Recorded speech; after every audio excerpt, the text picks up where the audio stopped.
सभी श्रोताओं और दर्शकों की सेवा में योगा सिंह कैद का बहुत बहुत नमस्कार। दोस्तों, आज रविवार है, 8 बज चुके हैं और हम आपकी सेवा में उपस्थित हैं। जी हाँ, रविवार ये सहज चर्चा का ये अंक लेकर जगसीर सिंह कलाला जी के साथ हम आज सहज चर्चा करेंगे और उनसे बातचीत करेंगे। क्या कुछ उनके जीवन से हम सीख सकते हैं, उसके बारे में भी चर्चा होगी। और हमारे बहुत सारे दोस्त जुड़ना शुरू कर चुके हैं। तब तक मैं, जब तक उपस्थित हूँ कलाला साहब, तब तक आपके लिए वही जानकारी जिसे आप जानते ही हैं। जी हाँ, इस कार्यक्रम को आप मेरे फेसबुक वाल पे तो देख ही रहे हैं, पेज पे भी देख सकते हैं, क्यू ऐप के ऊपर भी देख सकते हैं और ट्विटर पर भी देख सकते हैं और इसके साथ साथ यूट्यूब पर भी देख सकते हैं।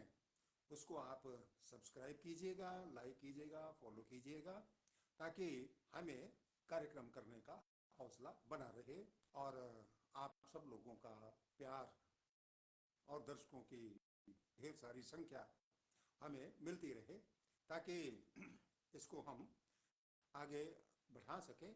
और न जाने किसके जीवन से हमें क्या प्रेरणा मिल जाए, कब क्या बात हमारे जीवन में काम आ जाए, कुछ कह नहीं सकते।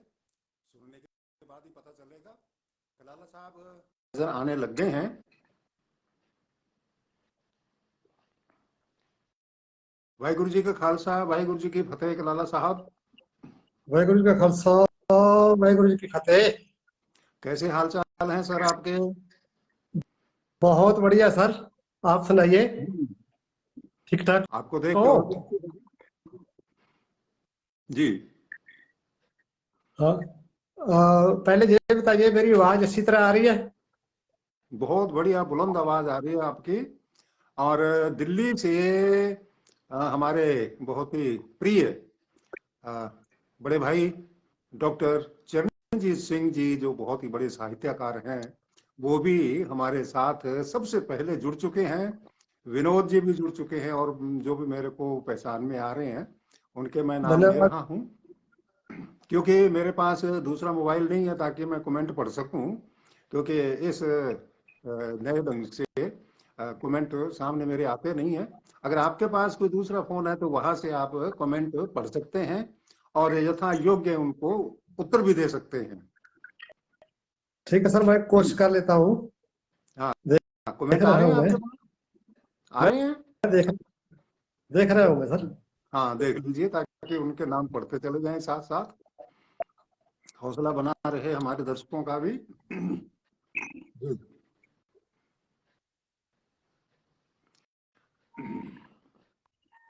दर्शकों का भी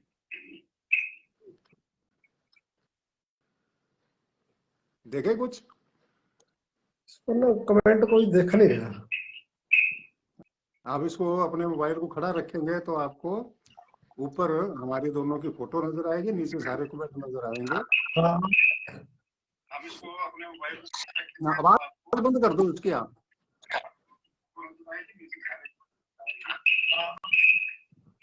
जैसे आपने कमेंट पढ़ने हैं उसकी आवाज बंद कर दो, मेरे को सुनाई दे रही है मेरी आवाज। कर दी सर।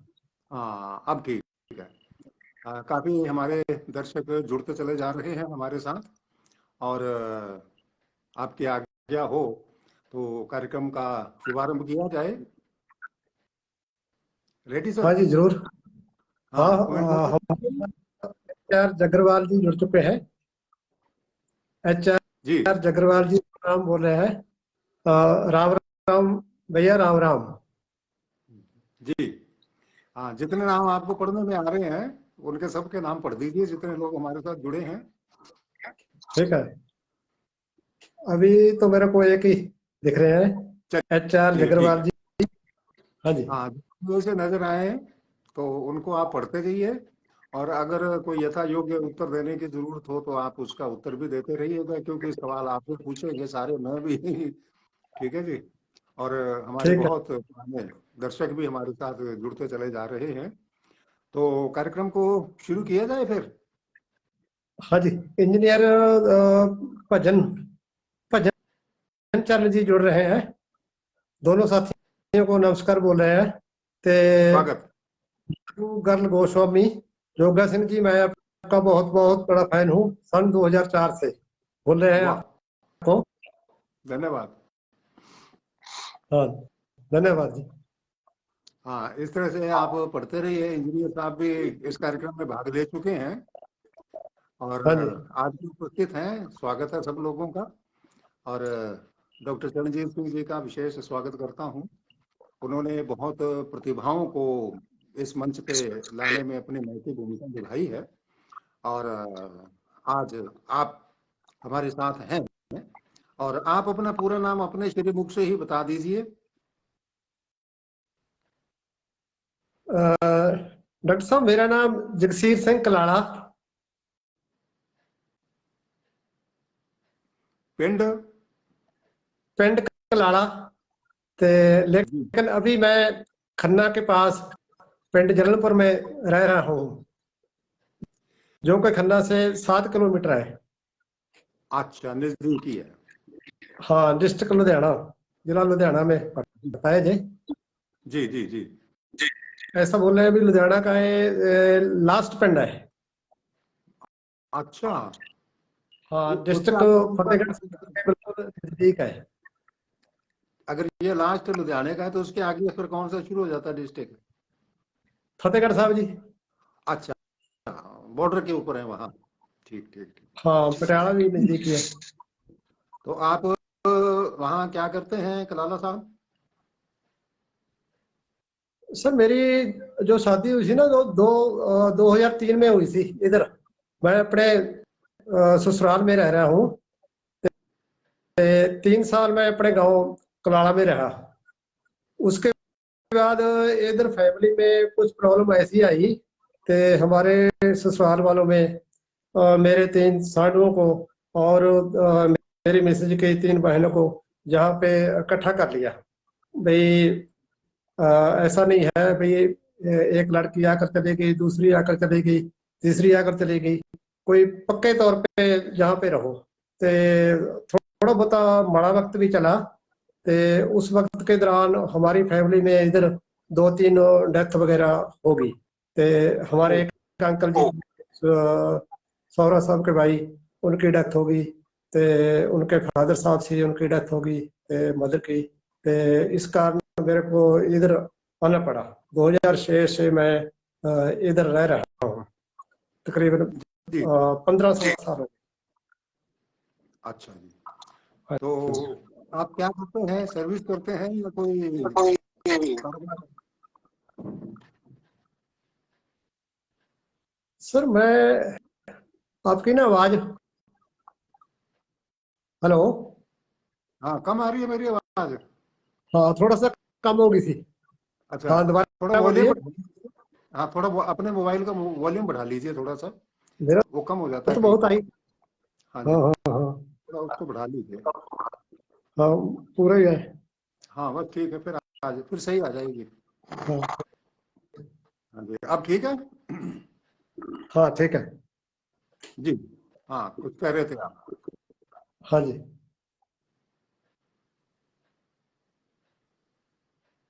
जी। हाँ जी, बोलिए। नहीं, आप कुछ बोल रहे थे। अ, जारी रखें अपनी अ, बात।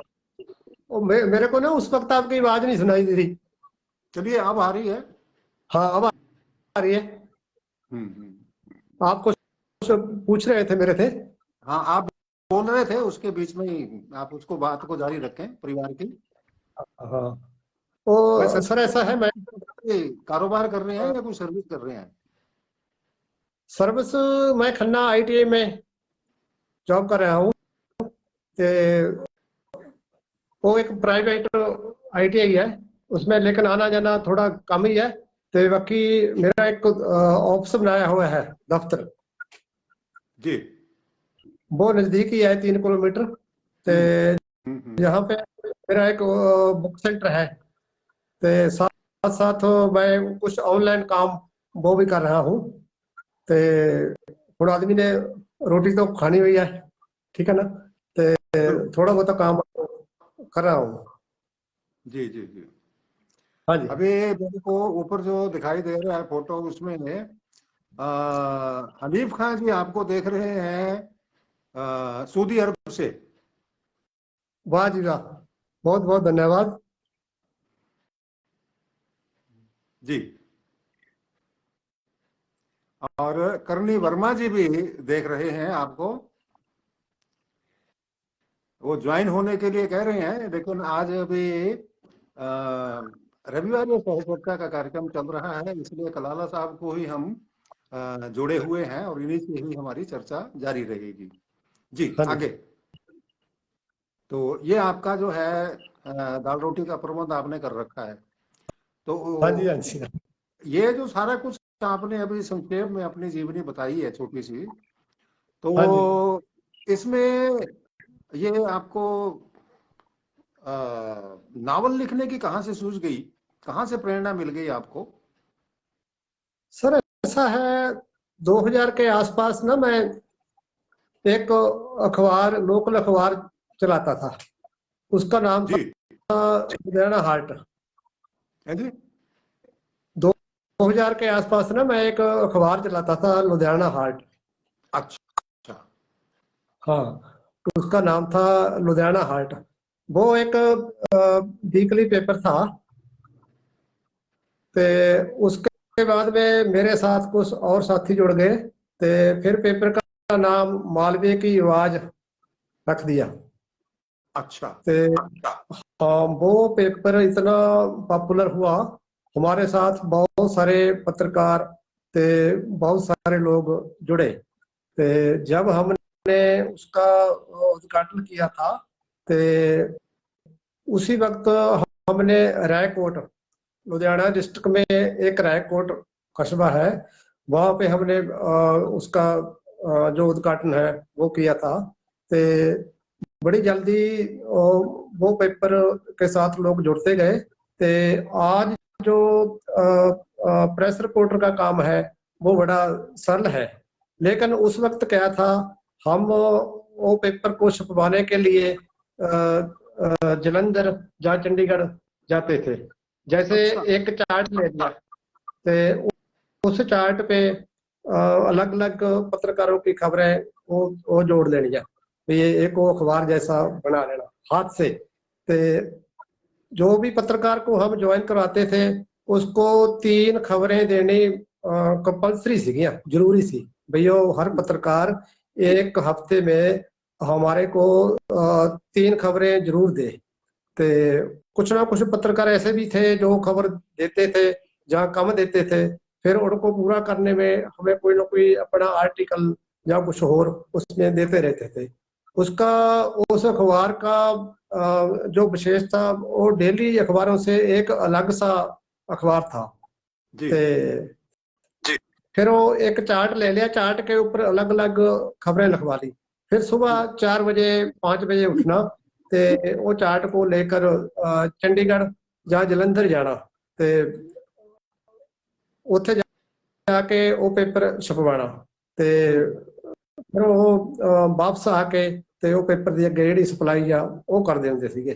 ਤੇ हमारे साथ तकरीबन कह लो भी 100-200 पत्रकार जुड़ गए थे। जुड़ गए। हाँ, वाह। 2006 तक मेरा ये काम चला। ते 6 के बाद मैं इधर आ गया, ते वो काम फिर बंद कर दिया। लेकिन फिर अच्छा। भी मैं थोड़ा बहुत प्राइमरी स्कूल से ही ते लिखत के साथ, लिटरेचर के साथ जुड़ा रहा। जी। हाँ जी। तो लिटरेचर में आप किस प्रकार के विषयों को ज्यादा रुचि से पढ़ते थे? लिटरेचर में सर ऐसा था, जो मेरा जन्म हुआ था ना, वो बठिंडा जिले में हुआ था। अच्छा। हाँ, बठिंडा जिले में एक गांव है दुल्लेवाड़ा, हम्म। वहां पे मेरा जन्म हुआ था। ते अ, उस गांव को मैं बहुत कम जानता हूँ, क्योंकि अच्छा। 2 साल बाद जो मेरे नानके थे वो राजस्थान चले गए, गंगानगर कहाँ? से 20 किलोमीटर दूर। किस जगह? से 20 किलोमीटर दूर 15F first. 15F। 15F first. हाँ, गंगानगर से 20 किलोमीटर दूर है। गंगानगर से कर्णपुर को 2 सड़कें जाती है, एक वाया तेईजड, एक वाया मिर्जेवाड़ा। जी जी जी। ये जो 15F फर्स्ट मैं बोल रहा हूँ मिर्जेवाड़े का नजदीक था। अच्छा अच्छा अच्छा। हाँ। मेरी जो माँ थी वो कुछ बीमार रहती थी। जी। 2 साल की उम्र में मेरे को वहां वो छोड़ आई। हाँ, मैं राजस्थान की मिट्टी में बड़ा हुआ। कर्णपुर तहसील में। हाँ, गंगानगर जिले में, तहसील में कह लो। गंगानगर जहाँ से 20 किलोमीटर। आती है। हाँ जी। मैं भी कर्णपुर का ही हूँ। अच्छा अच्छा, ठीक है। अच्छा, हाँ हाँ हाँ। जी। ऐसा था, मेरे को वो मिट्टी से जुड़ा, ऐसे बोल रहा हूँ मैं और मेरी नानी ने फ्री मंडी में जाना था। से कम 3-4 किलोमीटर पैदल चलकर जाना था। एक रास्ता बिल्कुल रेतला था। चलते चलते चलते चलते आगे बढ़कर आ रहे थे। नानी मेरी थोड़ा सा हैवी थी। उनका वजन था ना जो वो ज्यादा था, तो वो ऐसे ऐसे चल रही थी। मैं उसके साथ साथ चला जा रहा था। एक पैसेंजर ट्रेन उस वक्त, जिनके 3-4 डब्बे होते थे, उस हाँ, उस स्टेशन को स्टेशनी बोला जाता था। हाँ हाँ हाँ, स्टेशन को ना स्टेशनी बोला जाता था। वहां पे गाड़ी आके रुकनी थी। मैं गाड़ी गाड़ी ने हार्न मार दिया, मैं गिर पड़ा। मेरा जो मुंह था वो रेते में घुस गया। फिर उठा। नानी ने बोला भी चलो चलो गाड़ी आ गई है। मैं फिर रेते में घुर गया। नजदीक जाके फिर मेरा रेते में 3 बार, रेते में मेरा ऐसे मुंह जो है वो गुड़च हो गया रेत में। ड्राइवर ने गाड़ी रोक दी। नानी मेरी गाड़ी में चढ़ने की तैयारी में, लेकिन मैं वहां पे रुक गया। वो ड्राइवर बोला भी बच्चा क्यों नहीं चढ़ रहा। मैं ड्राइवर को बोला भी मैं आपके साथ बैठूंगा, गाड़ी चला कर लेके जाऊंगा। उस वक्त मेरी उम्र 4 साल की थी। अच्छा। हाँ हाँ हाँ। ड्राइवर ने फिर मेरे को अपने साथ में बिठा लिया। मेरा हाथ मुंह पूछा उसने, मेरे कपड़े कुपड़े उन्हें साफ किए, मेरे को बहुत प्यार किया। पूछा तू इतनी जिद क्यों कर रहा है, अभी गाड़ी चलाने की बात क्यों कर रहा है। मैं देखना था अभी गाड़ी कैसे चलती है। उसने मेरे को हार्न मार के बजाया और कई चीज दिखाई भी गाड़ी ऐसे ऐसे ऐसे ऐसे होती है। फिर फ्रीसर जाके मैं और मेरी नानी दोनों इकट्ठे हुए। हाँ। फिर क्या था, जो इधर मेरे गांव में मेरी दादी थी, उन्होंने स्कूल में मेरा नाम दर्ज करवा दिया। पहले ना जो टीचर थे वो घरों घरों में गली गली में जाते थे, भाई जितने भी बच्चे हैं वो आपको स्कूल में नाम लिखाओ। हमारी जो सभी मेरे चाचे थे, वो लड़के थे, उनके नाम उन्होंने लिखा दिए। मेरा भी नाम लिखवा दिया। लेकिन उस वक्त मैं राजस्थान में था। वो दूसरे जो मेरे चाचे ताऊ के लड़के थे वो स्कूल में चले गए, मैं रह गया। फिर मास्टरों ने बोला भाई वो लड़के का जो नाम लिखाया है उसको बुलाओ, आप वो कहाँ है। फिर मेरे जो मम्मी और पापा, मेरे माँ प्यो मैनू लैण वास्ते उतो राजस्थान तो चले गए। ਹੁਣ 2-4 ਸਾਲ ਦੇ ਵਿੱਚ ਮੇਰਾ ਰਾਜਸਥਾਨ ਦੇ ਲੋਕਾਂ ਨਾਲ ਕਾਫੀ ਪਿਆਰ ਪੈ ਗਿਆ। ਉਹ ਮੈਨੂੰ ਮਟੀਲੀ ਵਾਲੇ ਬੱਸ ਸਟੈਂਡ ਤੋਂ तकरीबन उसे गांव के भी लोग और सारे लोग इकट्ठे हो गए भी आज ये लड़का है जो राजस्थान से पंजाब को जा रहा है। मैं 6 साल की उम्र में आके इथे आके अपने गांव में पढ़ने लग गया। लेकिन समस्या जय आई ਤੇ जब मैं अपनी क्लास में बैठता ਤੇ मेरी बोली जो अलग सी लगनी। वो ना तो जितने भी लड़के थे उन्होंने बोलना भी ये कहाँ से आया हुआ है, ये अपने गांव का नहीं है, ये किसी और गांव का है। मेरे साथ लड़ाई झगड़ा करते रहते। लेकिन एक दिन मेरी माँ ਉੱਥੇ ਗੋਹਾ ਕੂੜਾ ਸਿੱਟਣ ਵਾਸਤੇ ਆਈ ਸਕੂਲ ਕੇ ਪਾਸ। ਸਕੂਲ ਦੇ ਕੋਲ ਨਾ ਇੱਕ ਨਸੂੜੇ ਦਾ ਦਰਖਤ ਸੀਗਾ, ਉੱਥੇ मेरी माँ गोहा कूड़ा फेंकने के लिए सिर पर टोकरा रख के आई। तो उनको कोई आवाज सुनाई दी जैसे मैं किसी से लड़ाई झगड़ा कर रहा हूँ। वो ऐसा था, 5-7 लड़के मेरे को कूटने के लिए पड़ गए। तो मैंने एक लकीर कहा भी जो भी ये लकीर इधर क्रॉस करके आया मैं उनको मारूंगा। मेरे पास रोड़े रूड़े जो भी थे, मैं ये एक रोड़ा आपके लगा दूंगा जो भी मेरे पास आएगा। तो लेकिन कोई नहीं आया। उस वक्त मेरी माँ मेरे को खींच के ले गई, तो ऐसे कर स्कूल एक पढ़ने की जगह है, तो तू जहाँ पे लड़ने के लिए थोड़ा रहा।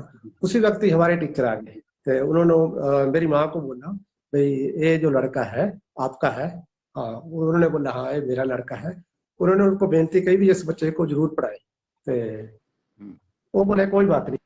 मेरी माँ ने अपनी चुन्नी से 10 रुपए निकाले और उस टीचर को देने लगी, भाई आप मेरे बच्चे को जरूर पढ़े। उनको फिक्र था भी ये मेरा बच्चा लड़ाई झगड़े में किसी से पढ़ने लिखने से ना रह जाए। तो फिर टीचर ने मेरे पे थोड़ा ज्यादा टाइम दिया, वो मेरे को पढ़ाने लगा। मैं पहली का मॉनिटर बन गया। जो बच्चे मेरे को कूटते थे, मैं जो पढ़ाई लिखाई में जहाँ फेल हुए भी जुड़े हुए थे जहाँ कुछ और भी, तो मेरे को उनको कूटने का मौका मिल गया। जो पढ़ते नहीं थे टीचर बोलता था भी इनके 2-2 मुक्के लगा दो। मैं जोर जोर से उनके 2-2 मुक्के झाड़ देता था। तो लेकिन पता चला गया 5वीं कक्षा में अपने ब्लॉक से फर्स्ट आया। वाह। हाँ। हमारे गांव में 5वीं कक्षा तक की स्कूल था। तो लेकिन मैट्रिक जो साथ वाला गांव वहां से 4-5 किलोमीटर था, वहां मैं पैदल जाता था। 7-8 कक्षा मैंने पैदल चल करके, कच्चा ही रास्ता था जब तो। हाँ। फिर जब मैं 8वीं में फर्स्ट आया, मेरे दादाजी ने मेरे को साइकिल ले दिया। हाँ। फिर मैं साइकिल पे स्कूल जाने लगा।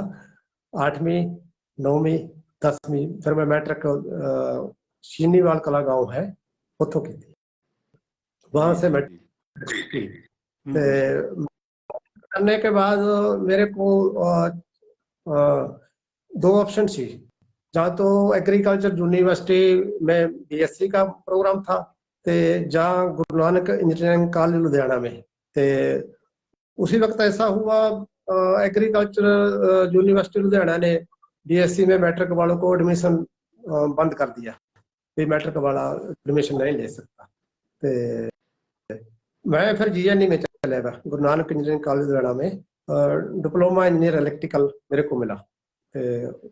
उथे वहाँ मेरे को 4% रूरल एरिया डेवलपमेंट के नंबर होने के कारण मेरा नंबर पहले जो स्टूडेंट थे उनमें ही आ गया। पहला साल मैं प्रथम पास किया। उसके बाद जो था माहौल बड़ा खराब था।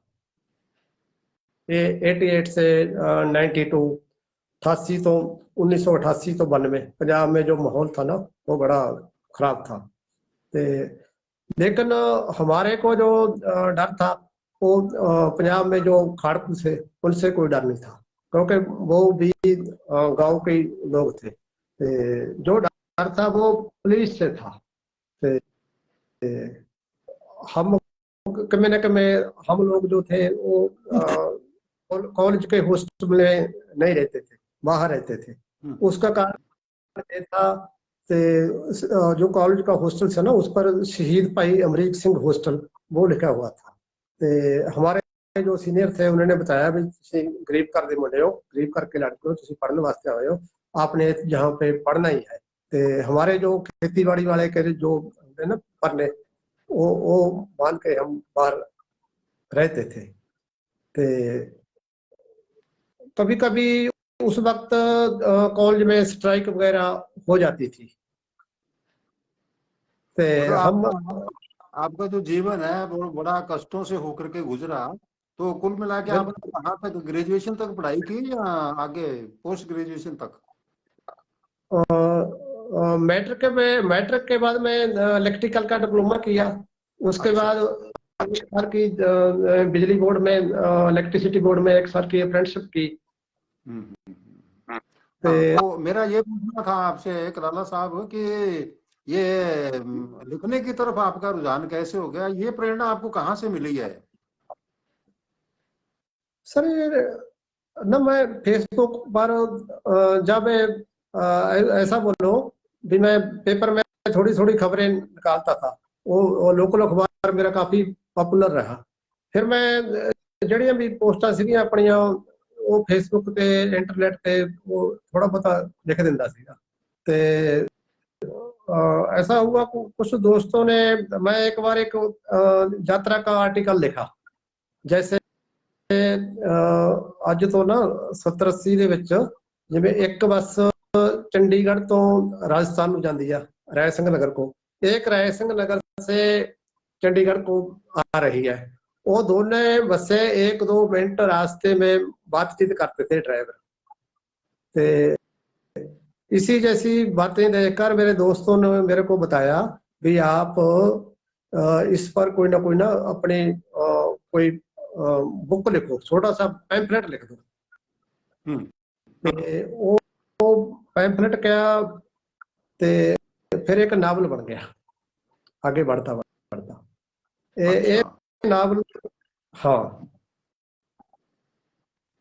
ये जो ढाणी मुख्तियार सिंह नावल की आप बात कर रहे हैं, ये 1890 तो लैके 2000 तो बाद तक ਇਹਦੇ ਵਿੱਚ जानकारी अपने पाठकों को मिल रही है। 1890 तो लेके 2000 से बाद तक।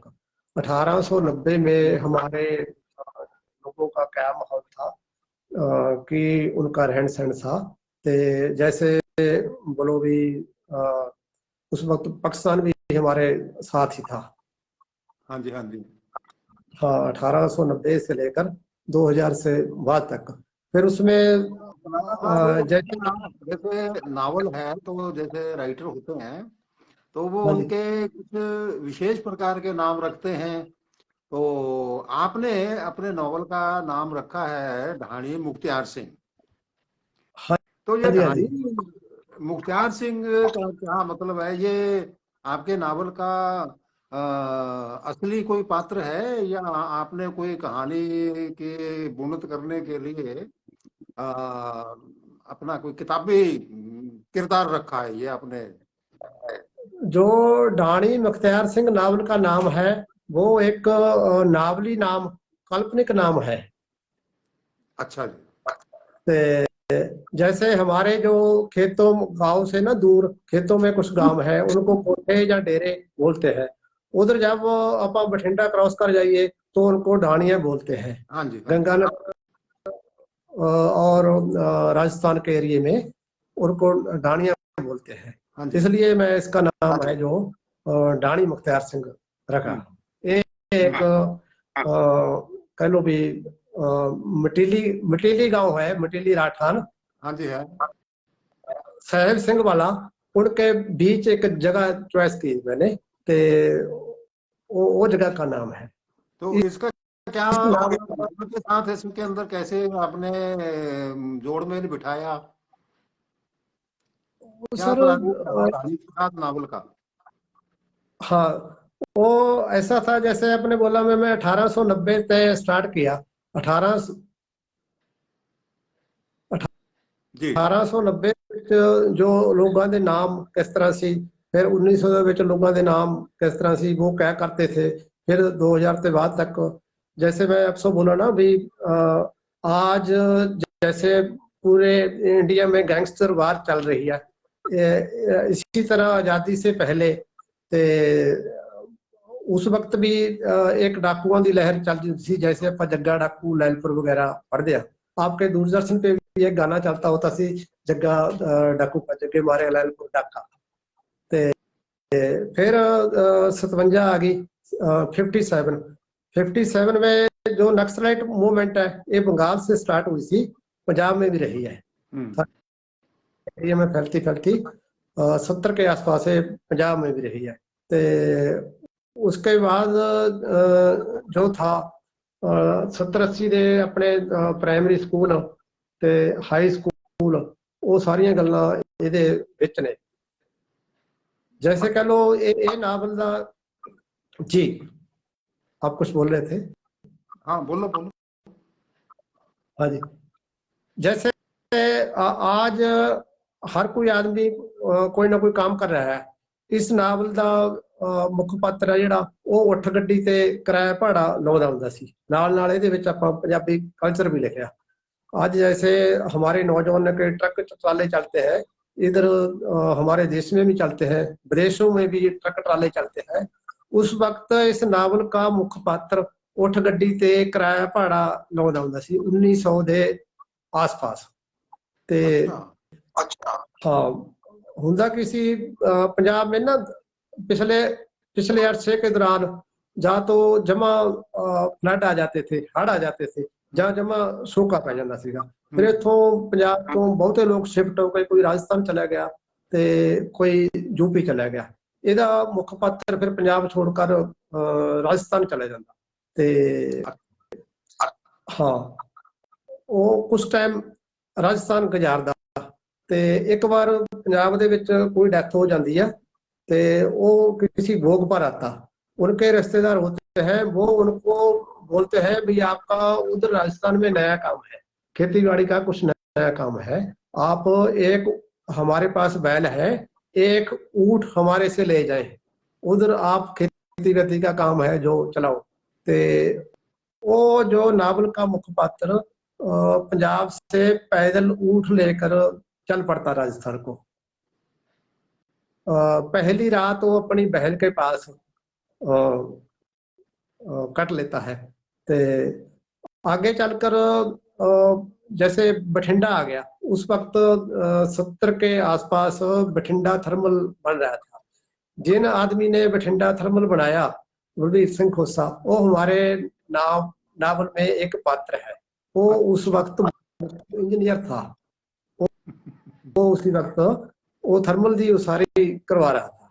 ते हमने उसको एक नावल में एक पात्र लिया। ते और इसमें एक फ्रीडम फाइटर सुभाष चंद्र बोस का नजदीकी साथी, वो भी बहुत कम नावल है जिसमें मेरा तो ऐसा ख्याल है कोई भी फ्रीडम फाइटर किसी नावल में कोई पात्र नहीं होगा। मेरे नावल में एक फ्रीडम फाइटर भी एक पात्र है। बहुत बढ़िया, बहुत बढ़िया। वो सुभाष चंद्र बोस के नजदीकी साथी हैं, उनका जो गांव है वो लुधियाना के पास है। तो इसीलिए लोग इसको बार बार पढ़ रहे हैं। तो अगर मैं चाहूँ, ये जो नावल है ये पंजाबी में बहुत ज्यादा गिनती में पढ़ा गया है। यानी कि जो पहली कापी है वो मैं बठिंडा में एक फेसबुक पे ग्रुप बना हुआ है, विरासती बाग, सरजीत सिंह चेला उस बाग को ग्रुप को चला रहे हैं। उनको मैंने इस नावल की पहली कापी भेजी, उन्होंने काफी ज्यादा खर्चा कर करे ते जुलाई 2021 को इसका उद्घाटन किया था। ते अपने शुभ कर्म कर कमलों से बहुत ज्यादा कट करके उन्होंने इस नावल का उद्घाटन किया। ते इसी कारण उसको उन लोगों को इस नावल में बहुत ऐसा लगा भी इसमें बहुत कोई बरीकी की बातें हैं। इसमें जैसे बोलते हैं ना, पाकिस्तान में एक इलाका है बार, जिन्होंने आप बारिये लोग बोल देने संदलवार, ते रावी और चनाब दोनों दरिया चलते थे। लेकिन उस एरिए में बारिश नहीं होती थी। तो अंग्रेजा ने रावी और चनाब दोनों दरियाओं को इकट्ठा करके ते उनमें नहरें निकाल के वो हजारा करोड़ा एकड़ जमीन वो डेवलप कर दी, जमीन अच्छा। का विकास कर दिया। ते वो जो जमीन है पाकिस्तान में वो सबसे ज्यादा उपजाऊ है। हम्म। उनको बारिये लोग बोलते हैं। तो बारिये लोगों के पास चंगे घोड़े, चंगा हथियार, अच्छा पहरावा, ये उनकी पहचान थी। जब वो लोग आजादी के बाद इधर आए, 1947 तो बाद इधर आए, तो उन्होंने पंजाब के लोगों के साथ सेटिंग नहीं बैठी थी।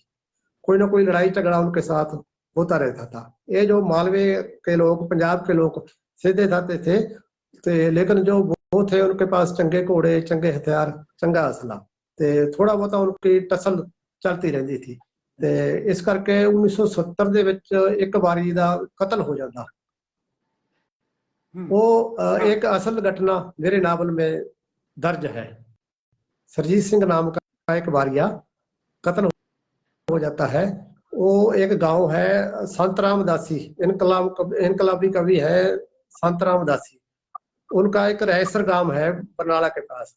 वो इस नावल में एक घटना हूबहू इस नावल में दर्ज है।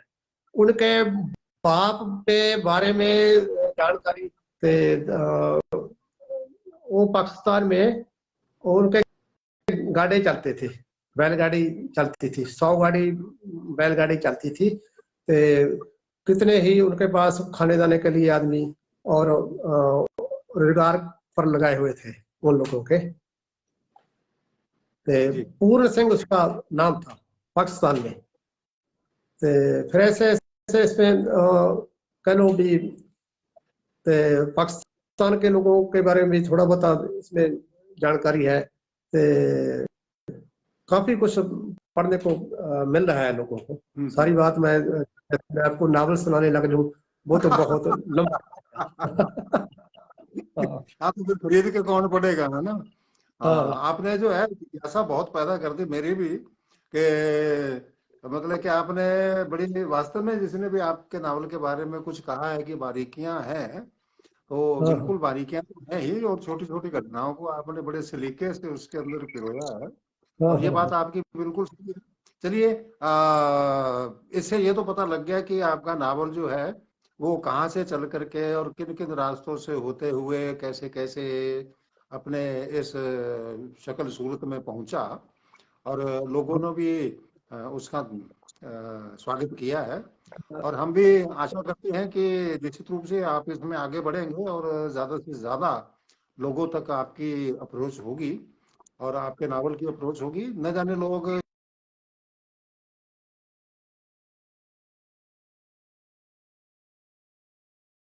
कामनाएं हम देंगे। अच्छा, कलाला साहब, इसके अलावा जो है ये तो चलो आपका प्रकाशित हो गया, हाँ जी।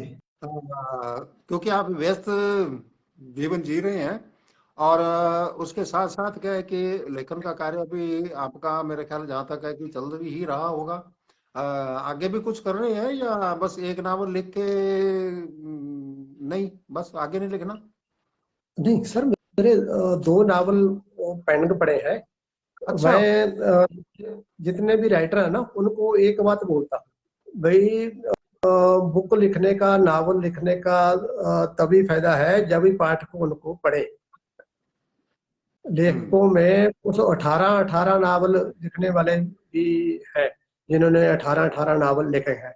लेकिन बिल्कुल। वो क्या करते हैं, नावल लिख दिया तो पब्लिशर ने एक बार 300 या 500 कॉपी छपवा दी, तो वो लाइब्रेरिया में बंद होगी, जहाँ पब्लिशर के पास 5-5 4-4 कॉपी चलेगी, लेकिन उनको पढ़ता कोई नहीं है। जब उसको पढ़ता ही नहीं है फिर उसको लिखने का क्या फायदा। जैसे मैं आपको बता रहा था अभी, जसवंत नावल लिखने के लिए वो ना एकांत जगह होनी चाहिए। जसवंत सिंह कंवल ने एक बार, जसवंत सिंह कंवल पंजाबी के बड़े नावलकार हुए हैं, उन्होंने एक बार बताया था अभी मैं 8 नावल गांव की शमशान घाट में बैठकर लिखे हैं। ओ। पंजाबी के 8 नावल मैंने शमशान घाट में बैठकर लिखे हैं। लोगों ने, पाठकों ने उनको बताया था भी आपके नावलों में सिर्फ गांव का ही जिक्र है, आप अपने नावलों में शहरों का जिक्र बहुत कम किया है। मैंने इस नावल में शहरों का भी जिक्र किया है। इसमें लुधियाना का जिक्र है, देहरादून का जिक्र है, गंगानगर का जिक्र है, कर्णपुर का जिक्र है, सूरतगढ़ का जिक्र है, कोटा बूंदी का जिक्र है, बुलंदशहर का जिक्र है, पाकिस्तान के जो शहर हैं उनका भी इसमें हवाला दिया है। जो भी मैं लिखा वहां पे जाकर खड़ के लिखा। कोरोना के टाइम में इस नावल को लिखने के लिए 2 साल लगे।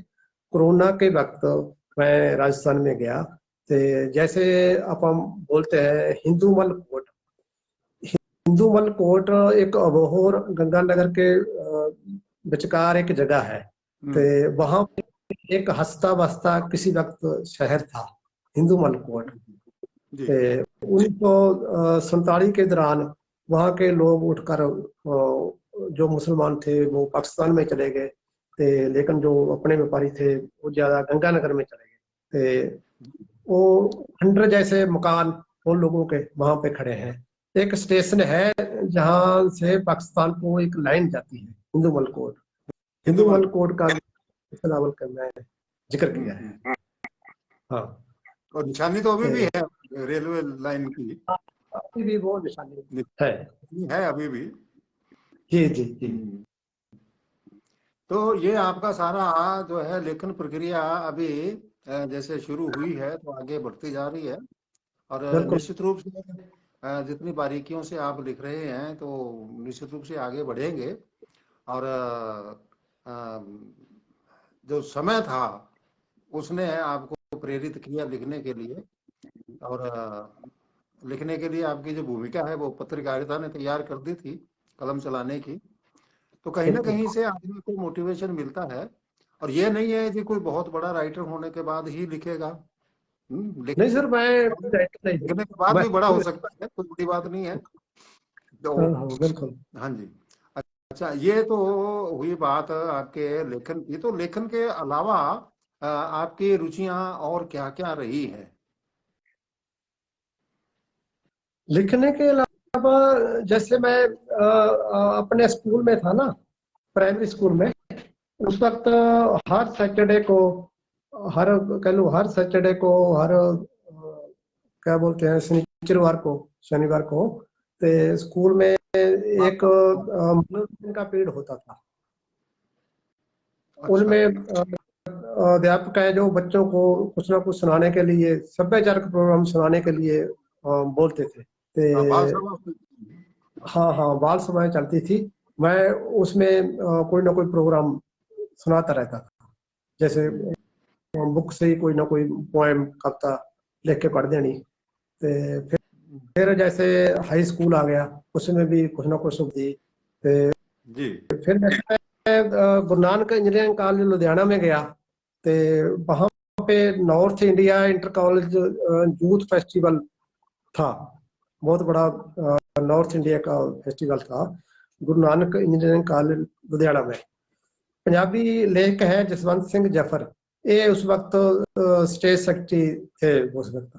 मैंने उनको बोला भी मैंने एक इंग्लिश में एक कविता पढ़नी है, तो वो बोलो कोई बात नहीं, तो आपको वक्त मिलेगा तो आप बैठ जाइए। तो लेकिन ऐसा हुआ, मेरे से पहले एक लड़की जो एग्रीकल्चर यूनिवर्सिटी की थी, उन्होंने मेरे नाती दे खुल गए बाल भाभी मेरी गुत्त कर दे, ये गाने ते बहुत अच्छा डांस किया।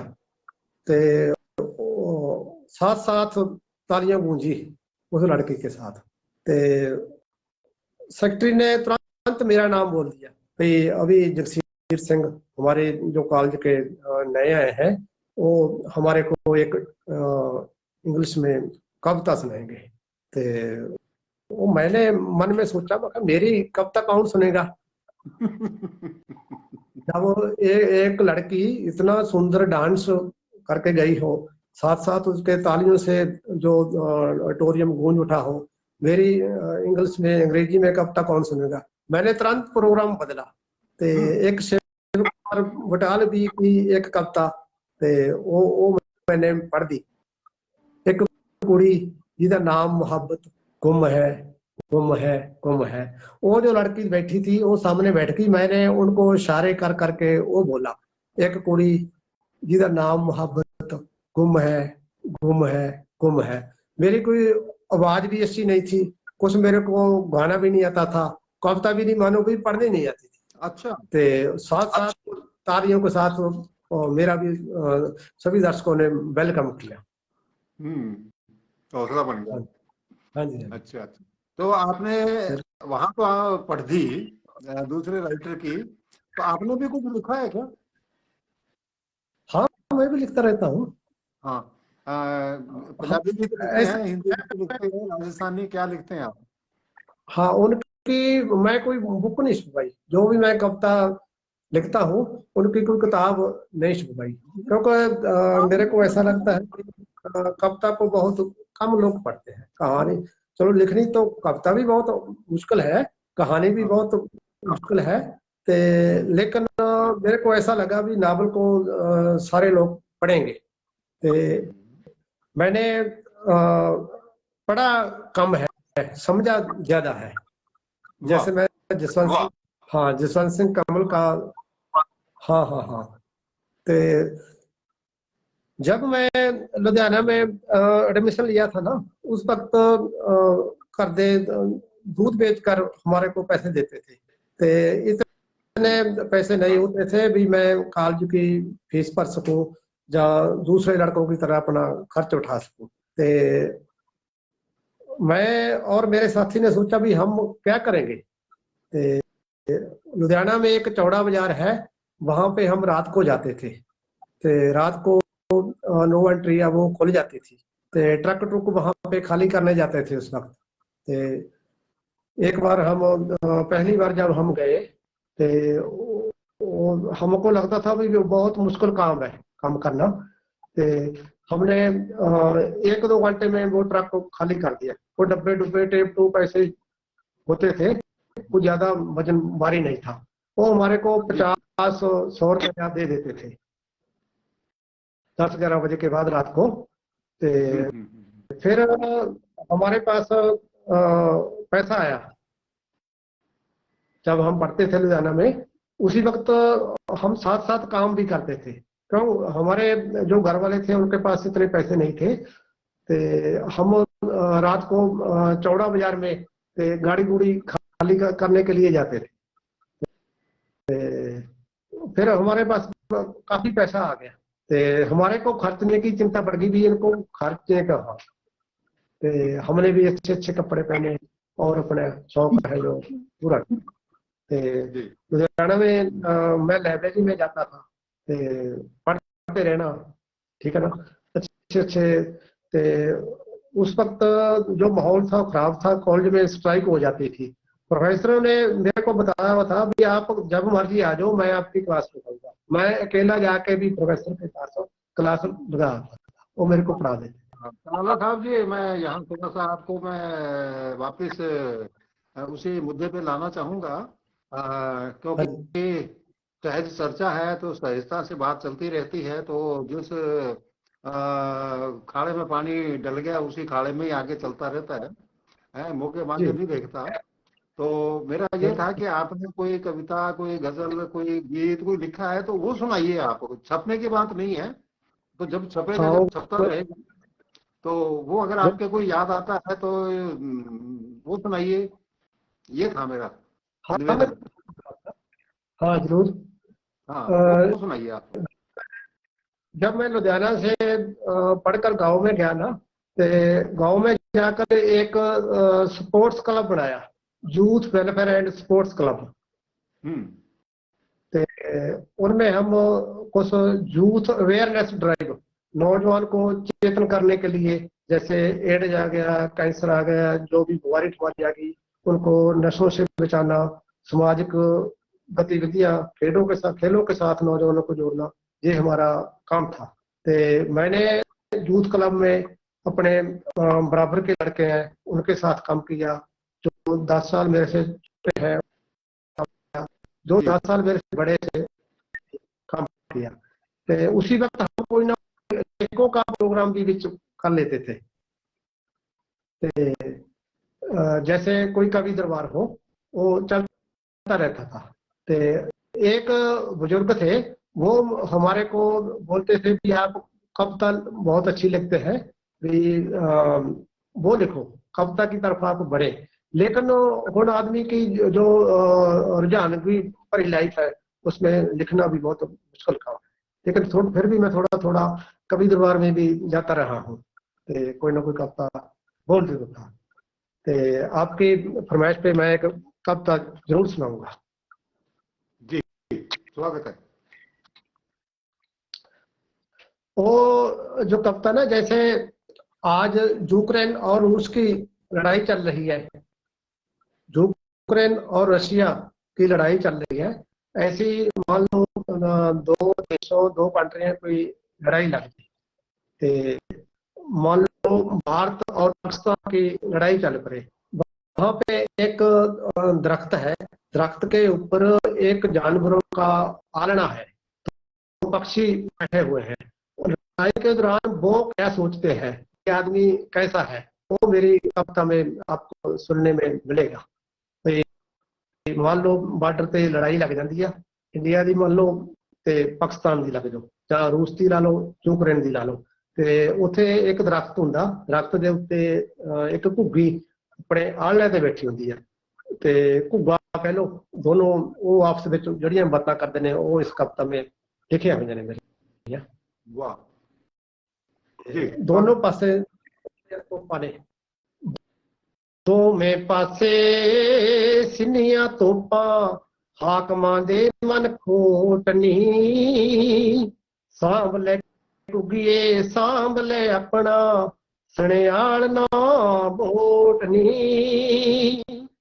ਦੋਵੇਂ ਪਾਸੇ ਸਿੰਨੀਆਂ ਤੋਪਾਂ, ਹਾਕਮਾਂ ਦੇ ਮਨ ਖੋਟਨੀ, ਸਾਂਭ ਲੈ ਘੁੱਗੀਏ ਸਾਂਭ ਲੈ ਆਪਣਾ, ਸਣਿਆਲ ਨਾ ਬੋਟਨੀ।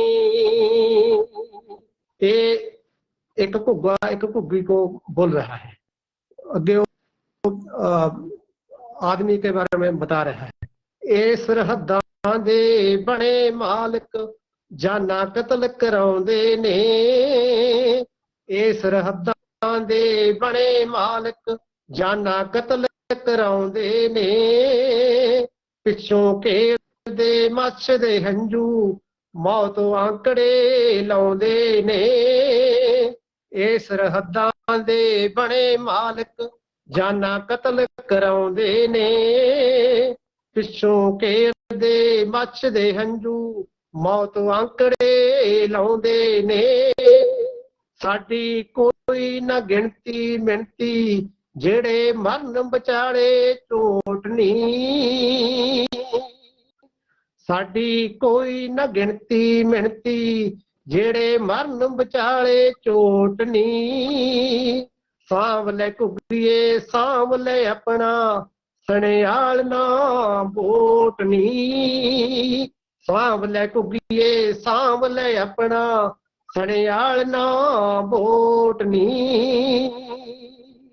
ਇਹ ਸਰਹੱਦਾਂ ਦੇ ਬਣੇ ਮਾਲਕ, ਕੁੱਲ ਧਰਤ ਇਹਨਾਂ ਨੇ ਵੰਡੀ ਨੀ।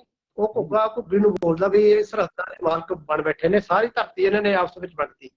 ਇਹ ਸਰਹੱਦਾਂ ਦੇ ਬਣੇ ਮਾਲਕ, ਕੁੱਲ ਧਰਤ ਇਹਨਾਂ ਨੇ ਵੰਡੀ ਨੀ।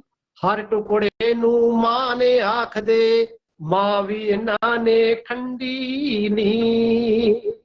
ਹਰ ਟੁਕੜੇ ਨੂੰ ਮਾਂ ਨੇ ਆਖਦੇ, ਮਾਂ ਵੀ ਇਹਨਾਂ ਨੇ ਖੰਡੀ ਨੀ। ਤੁਹਾਡੇ ਆਪਣੇ ਦੇਸ਼ ਨਾ ਬਾਰਡਰ, ਨਾ ਕੰਧੀ ਨਾ ਕੋਟ ਨੀ। ਤੁਹਾਡੇ ਆਪਣੇ ਦੇਸ਼ ਨਾ ਬਾਰਡਰ, ਨਾ ਕੰਧੀ ਨਾ ਕੋਟ ਨੀ। ਸਾਂਭ ਲੈ ਘੁੱਗੀਏ ਸਾਂਭ ਲੈ ਆਪਣੇ, ਸਣਿਆਲ ਨਾ ਬੋਟ ਨੀ। ਸਾਂਭ ਲੈ ਘੁੱਗੀਏ ਸਾਂਭ ਲੈ ਆਪਣਾ, ਸਣਿਆਲ ਨਾ ਬੋਟ ਨੀ। ਇਹ ਸਰਹੱਦਾਂ ਦੇ ਬਣੇ ਮਾਲਕ, ਇਕੱਠਾ ਕਰਨ ਬਰੂਦ ਨੀ। ਜਾਨ ਬਤਾ ਦਾ ਕਾਣ ਕਰੇਂਦੇ, ਜੰਗ ਦਾ ਛੇੜ ਖਰੂਦ ਨੀ। ਪਹਿਲਾ ਲਫ਼ਜ਼ ਇਹਦੇ ਵਿੱਚ ਜਾਨਵਤਾ ਵਰਤਿਆ ਸੀਗਾ ਮੈਂ। ਇੱਕ ਮਾਨਵਤਾ, ਇੱਕ ਜਾਨਵਤਾ। ਇੱਕ ਜਾਨਵਰ वाह ਦੂਸਰੇ ਨੂੰ ਜਾਨਵਰ ਨੂੰ ਮਤਲਬ ਜਾਨਵਤਾ। ਇਹ ਸਰਹੱਦਾਂ ਦੇ ਬਣੇ ਮਾਲਕ ਇਕੱਠਾ ਕਰਦ ਬਰੂਦ ਨੀ। ਜਾਨਵਤਾ ਦਾ ਕਾਣ ਕਰੇਂਦੇ ਜੰਗ ਦਾ ਛੇੜ ਖਰੂਦ ਨੀ। ਮਾਨਵਤਾ ਦਾ ਖੂਨ ਜਲਾ ਕੇ ਗੱਦੀਆਂ ਦੇ ਸੇਕਣ ਰੋਟ ਨੀ। ਮਾਨਵਤਾ ਦਾ ਖੂਨ ਜਲਾ ਕੇ ਗੱਦੀਆਂ ਦਾ ਸੇਕਣ ਰੋਟ ਨੀ। ਸਾਂਭ ਲੈ ਘੁੱਗੀਏ ਸਾਂਭ ਲੈ ਆਪਣਾ ਸਣਿਆਲ ਨਾ ਬੋਟ ਨੀ। ਸਾਂਭ ਲੈ ਘੁੱਗੀਏ ਸਾਂਭ ਲੈ ਆਪਣਾ ਸਣਿਆਲ ਨਾ ਬੋਟ ਨੀ। ਸਾਂਝੇ ਸੂਰਜ ਚੰਦ ਸਿਤਾਰੇ ਸਾਂਝੇ ਹਵਾ ਤੇ ਪਾਣੀ ਨੀ। ਕੁਦਰਤ ਅਤੇ ਜਾਨ ਵੀ ਸਾਂਝੀ ਸਾਂਝੇ ਜੀਵਨ ਹਾਣੀ ਨੀ। ਸਾਂਝੇ ਸੂਰਜ ਚੰਦ ਸਿਤਾਰੇ ਸਾਂਝੇ ਹਵਾ ਤੇ ਪਾਣੀ ਨੀ। ਕੁਦਰਤ ਅਤੇ ਜਾਨ ਵੀ ਸਾਂਝੀ ਸਾਂਝੇ ਜੀਵਨ ਹਾਣੀ ਨੀ। ਮੈਂ ਤਾਂ ਮਰਨਾ ਤੂੰ ਤਾਂ ਉੱਡ ਜਾ ਲੈ ਕਲਾਂ ਦੀ ਓਟ ਨੀ। ਮੈਂ ਤਾਂ ਮਰਨਾ ਤੂੰ ਤਾਂ ਉੱਡ ਜਾ ਲੈ ਕਲਾਂ ਦੀ ਓਟ ਨੀ। ਸਾਂਭ ਲੈ ਘੁੱਗੀਏ ਸਾਂਭ ਲੈ ਆਪਣੇ ਸਣਿਆਲ ਨਾ ਬੋਟ ਨੀ। ਮੈਂ ਤਾਂ ਮਰਨਾ ਤੂੰ ਤਾਂ ਉੱਡ ਜਾ ਲੈ ਕਲਾਂ ਦੀ ਓਟ ਨੀ। ਸਾਂਭ ਲੈ ਘੁੱਗੀਏ ਸਾਂਭ ਲੈ ਆਪਣਾ ਸਣਿਆਲ ਨਾ ਬੋਟ ਨੀ। ਦੋਵੇਂ ਪਾਸੇ ਸਨੀਆਂ ਤੋਪਾਂ ਹਾਕਮਾਂ ਦੇ ਮਨ ਖੋਟ ਨੀ। ਸਾਂਭ ਲੈ ਘੁੱਗੀਏ ਸਾਂਭ ਲੈ ਆਪਣਾ ਸਣਿਆਲ ਨਾ ਬੋਟ ਨੀ। बहुत बढ़िया, बहुत बढ़िया। आपने मानवता और जानवता, जानवर को भी साथ में जोड़ के इस दुनियादारी को बहुत अच्छा संदेश दिया है। और कलाला साहब, मैं आपका बहुत आभारी हूँ कि आपने जी इस कार्यक्रम के लिए समय दिया। और मैं आशा करता हूँ कि आप इसी तरीके से आगे सीढ़ियाँ सफलता की चढ़ते रहें और सर लिखते रहें। मैं और जो मानवता और आगे मानवता का जो संदेश दिया है वो आप आगे बढ़ाते रहें।